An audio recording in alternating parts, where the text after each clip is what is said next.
Hope you guys are doing well. Welcome back. So in this video, I'm going to show you that how you can create your account on the Elementor website. So let's get started. So first of all, what we have to do, simply we need to go to the Google Chrome. And after that, we have to search for the Elementor. And after that, as you can see, it has an option for the get started. So we have to click on the get started. And after clicking on this, as you can see now, simply what we have to do, we have to choose the email address, that which email address you want to use.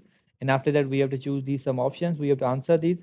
And after clicking on this, we have to click on the next, and we have to click on the next again. We have to choose these options. So as you can see, after choosing these all options, now we have to choose the pricing plan, that which one you want to buy. If you want to use this one, you have to click on this. As you can see now, for example, has an option for the this packages. These all packages are provided here. And if you want to, so as you can see, these all packages are provided here. Now you have to choose that which one you want to use. For example, I want to use this one. So we have to click on this. If you want to buy this, you have to click on this.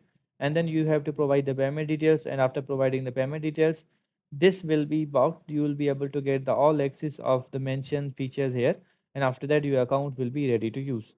So in this way, you can create your account on the Elementor website. I hope you guys understand this video that how you can do this. So see you guys in the next video.